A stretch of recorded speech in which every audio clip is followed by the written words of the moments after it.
তো কোলাজেনটা কি এবং কোলাজেন কেন, কোলাজেন কিভাবে মানবদেহে থাকে, এটা মানবদেহে কি পরিমাণ থাকে, এটা কোন কোন রিসোর্সে পাওয়া যায়, এটা মানবদেহে কি পরিমাণ দরকার, এটা আসলে মানবদেহের কি কি উপকারে কাজে লাগে, এই সবগুলো বিষয় নিয়ে যদি আমরা একটু শেয়ার করি।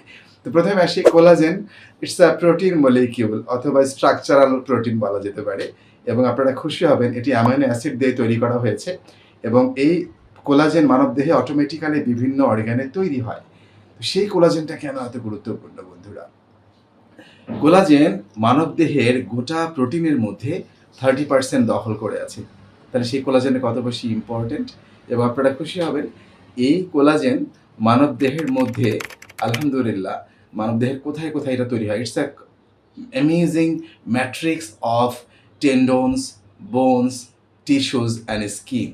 ম্যাট্রিক্স হচ্ছে ছাঁচের মধ্যে এটা সাজানো থাকে, এবং আলটিমেটলি এটা কোথায় পাওয়া যায়? এটা মানুষের দেহের স্কিনের মধ্যে, এটা মানুষের দেহের মাসলের মধ্যে, মানুষের নেইলের মধ্যে, চুলের মধ্যে, এবং আমাদের ইন্টেস্টাইনাল লিনিংয়ের মধ্যে, আমাদের ব্লাড ভেসেলের মধ্যে এটা পাওয়া যায়।